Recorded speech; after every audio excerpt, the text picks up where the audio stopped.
this time of year that's supposed to be really magical, joyful, full of love and connection can actually be the biggest time of year where you end up in a lot of arguments with your spouse. Finances, the mental load, like the gift buying, the gift wrapping, the holiday planning, the school activities, the logistics for travel. Your normal routine is out of whack with so much going on, but there is one way where you can reduce this, and that's by leaning on your partnership. Welcome to the Marriage Motherhood Podcast. I'm your host, Michelle Perda. As a marriage coach who's been through and still going through the trenches of motherhood myself, I get it. Life gets busy, and sometimes your relationship takes a back seat. But guess what? You can feel like a couple while raising kids, and I'm here to help. Join me each week here as we dive into the messy but fulfilling world of marriage and motherhood. From navigating conflict to reigniting that spark, we're going to chat about it all. So, if you're juggling mom life with wife life, this podcast is for you. And hey, if you love what you hear, I'd be so grateful if you could rate and review this podcast on your favorite podcast platform. Here's this week's episode. Hello. Welcome back to another episode of the Marriage and Motherhood Podcast. This episode, I'm going to be pulling back the curtain on how I have been handling the holidays lately and the difference that I'm seeing in how I feel, how I'm experiencing the holidays, and how it is affecting my marriage. So everyone, Christmas is literally around the corner, and I want to talk about how we can start to experience this holiday season differently. And I'm pulling back the curtain on how I've been handling Christmas and the holidays in general differently in the recent years, and how it's impacted me, how it's impacted my marriage. And I just want to share with you what that looks like in my own experience so that you can decide if you want to start implementing something similar or give you some inspiration so that you can start to enjoy the holiday season a lot more and stress a lot less, okay? So first of all, I want to start off by talking about why this time of year is so damn stressful for us moms, okay? Like, it's a lot, and we know it's a lot, but I feel like when we break it down, it starts to make a lot more sense. Why this time of year that's supposedly supposed to be really magical, really joyful, really full of love and connection can actually be the biggest time of year where you end up in a lot of arguments with your spouse, okay? So the reasons why couples are arguing more during this time of year is because we're burned out. There's so much shit to do. We feel unsupported. We have unmet expectations. Finances, like if you don't agree on how much to spend on gifts, or maybe finances are an area of struggle right now. The mental load, right? Like, let's talk about the gift buying, the gift wrapping, the holiday planning, the school activities, the logistics for travel. Where are we going? Who are we seeing? It's a lot.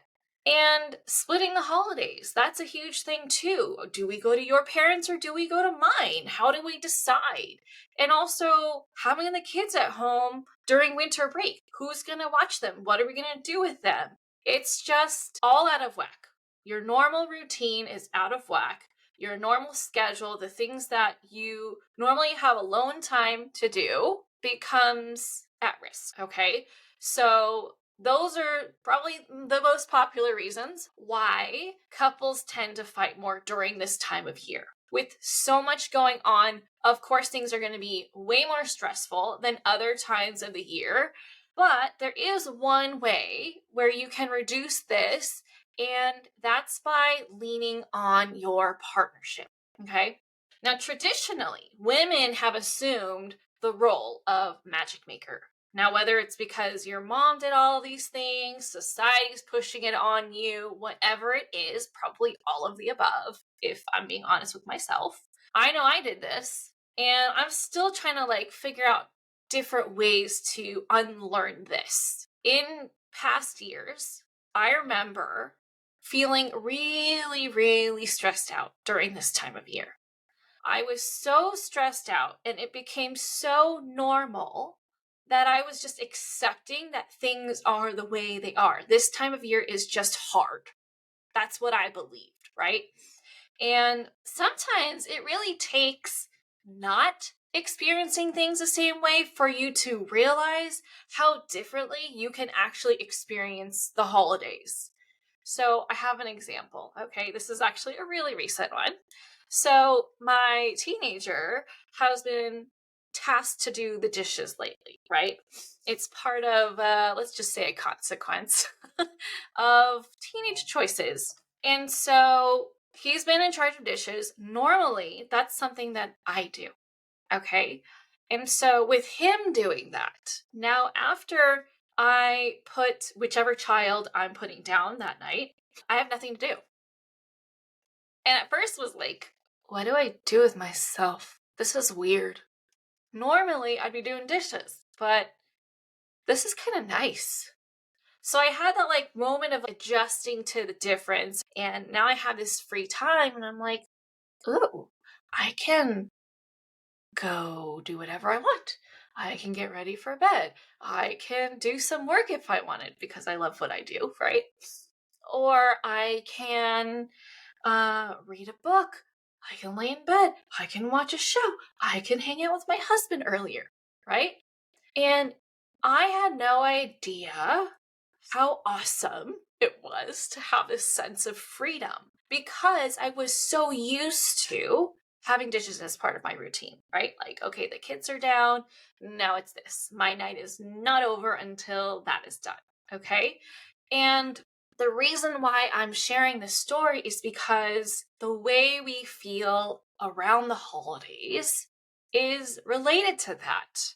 And we can approach the holidays in the same way, right? So instead of just accepting that this time of year is hard, we can acknowledge that it's harder, but we don't have to accept that it has to be this level of stress the entire time. And we don't have to accept that it has to be this level of stress at all, okay? So I personally would love to wake up Christmas morning really excited and really well rested. I don't want to feel irritable and yelly because I burned myself out by taking everything on by myself, which is what I used to do, right? So I wanted to share ways that I've been lightening the stress on myself this Christmas season for a more relaxed experience. Because I've been doing these things that I'm about to share, I feel like I've been more present with my family. I have been more connected. I am getting into conversations I never thought I'd be getting into with my family in a good way. We've been having more fun playing board games together or even just talking around the dinner table. Last year's Christmas morning was so much fun. It was not so much like when you get stressed out, you can start to get really naggy, right? Like I know I do. And I wasn't that. I was fully in the moment, enjoying the giggles and like not caring that messes were being made. I was just happy that we were together and having fun and taking pictures. And I even was taking less pictures than I normally do. And that's how I really know I'm being present because I'm like forgetting to take pictures. So here's one thing that I have been doing that has made a really, really big difference. And it's really practical and simple to apply, okay? So the first thing is to talk about what's most important for us as a family this holiday season with my husband.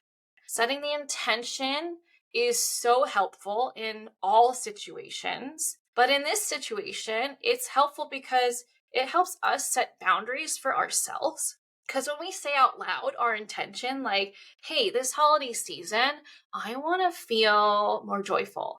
I want to have more fun. I want to feel less stressed out. I want to feel calm, right?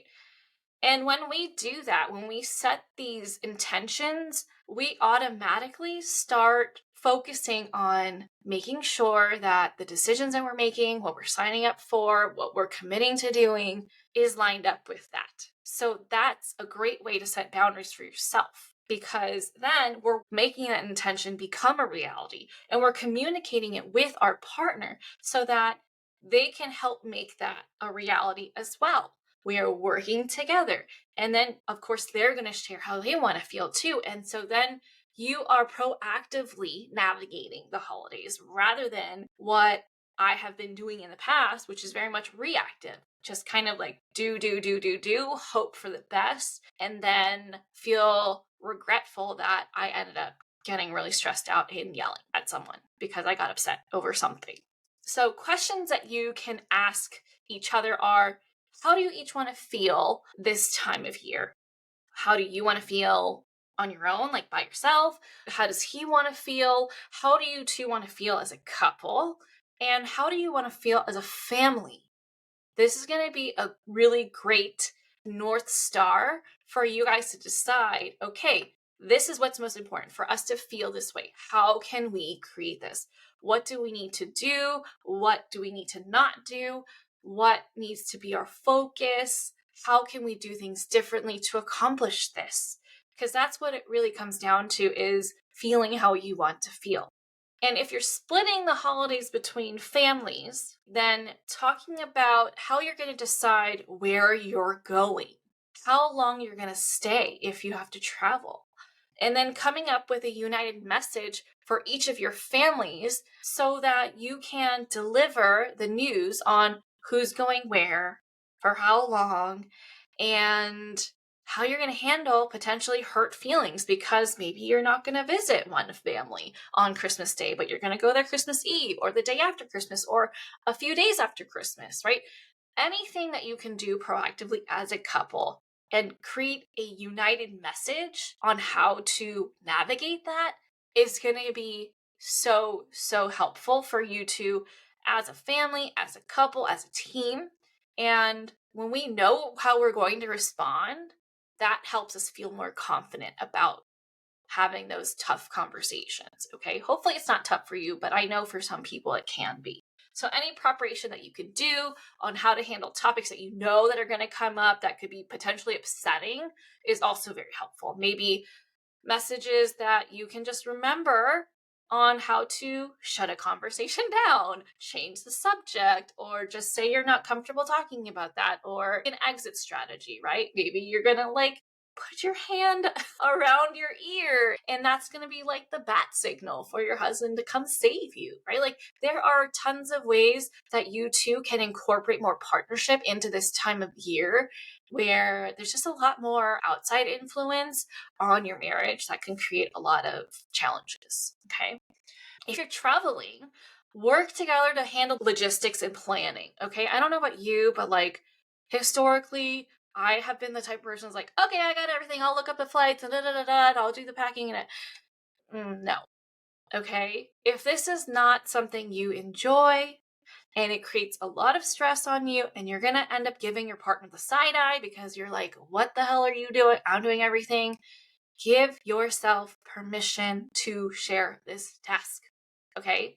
It is not just your responsibility. Okay.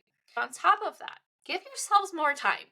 I feel like this is always an underutilized piece of advice, which is like, give yourself more time to get wherever you think you need to go, because we're always rushing, we're always ending up stressed out and arguing with each other, and it's just not a good thing. So give yourself more time, especially if you're flying, right? Airports are probably going to be crazy busy, so go earlier, then you can move at your own pace. Things won't bother you as much because you're not on edge, right? And everything's going to go so much smoother.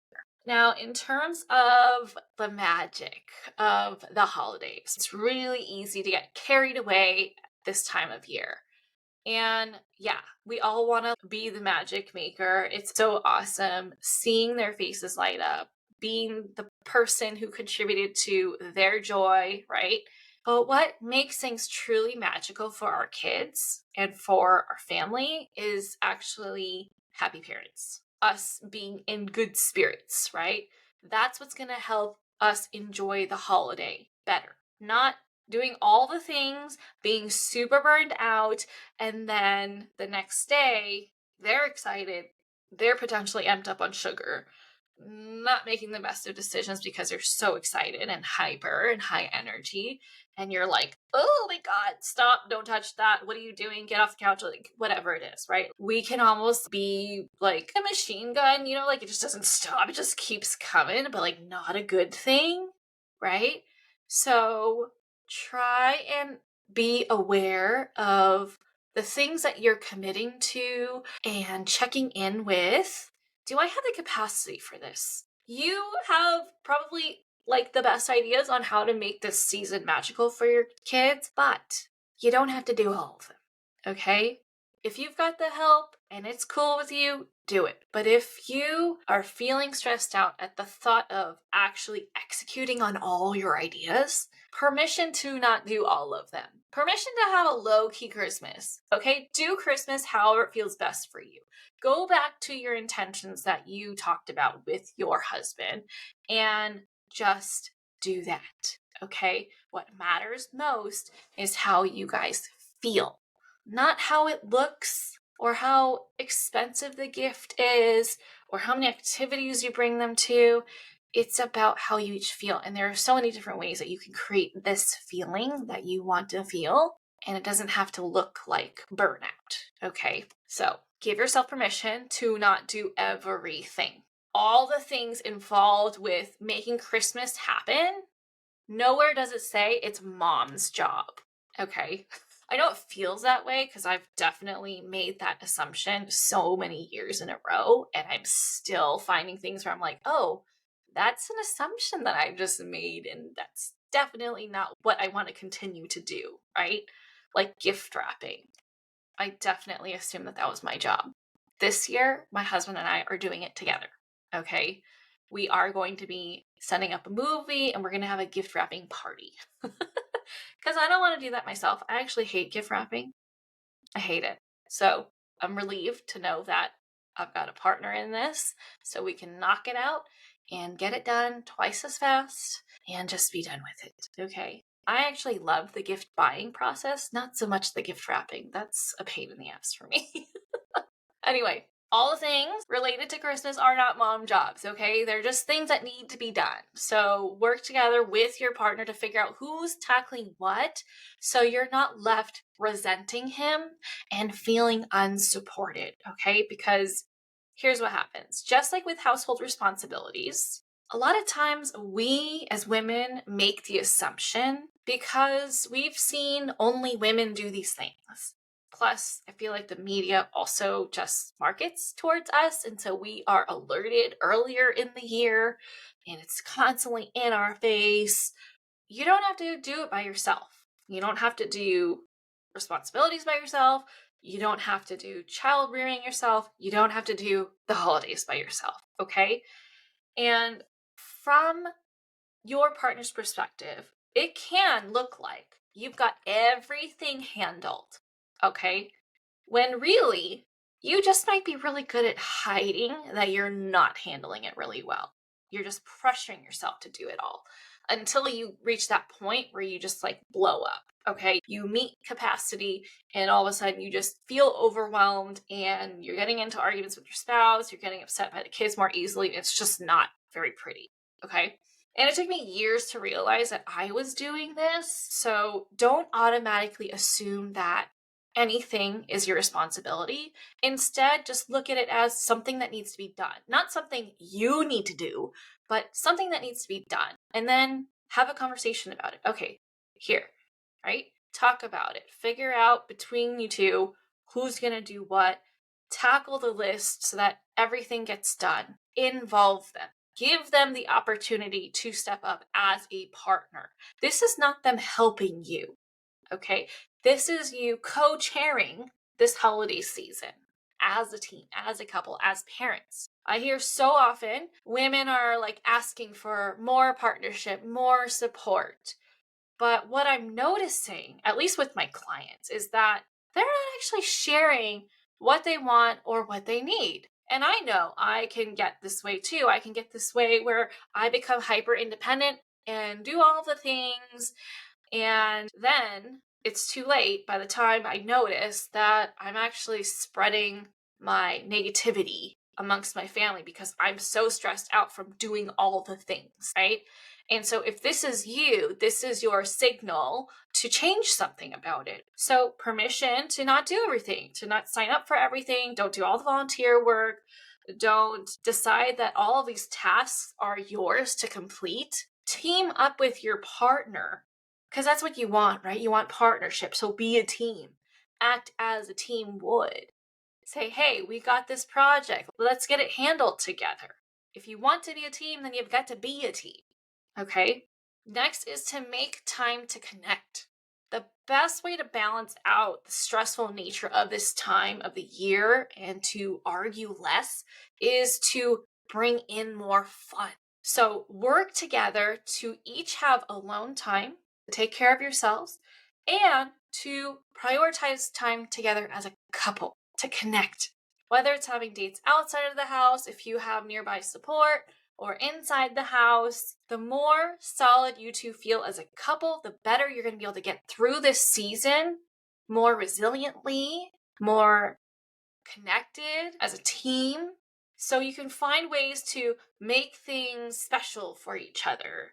Tell your partner what you want to do so that you don't feel like you're always the one planning. It's like, hey, I think it'd be fun if we wrote each other cards, sharing how grateful for each other we are. Or I think it'd be great if we could have a night with a romantic dinner, just us two. You don't always have to be the one planning, but you can pitch the idea and see what happens, right? Like, okay, I'll handle this, you handle this. There can still be an element of surprise just from that. Even though you're sharing what you want, it doesn't make it any less special. At least then you're not like burying this deep desire that you have, hoping that they're going to read your mind, hoping that they know what you want. If you know what you want, share it. You're going to have such better odds of actually having it happen than if you keep your mouth shut and get upset. And all of a sudden you're in this argument where he had no idea where it started. Okay? The last thing is along the same vein of writing a card for each other. It's practicing gratitude. Gratitude is such an underrated exercise and practice, especially in your marriage. There are so many times where things go unsaid, but we feel gratitude. Or maybe it's feeling tough between you two now and you don't know what you're grateful for.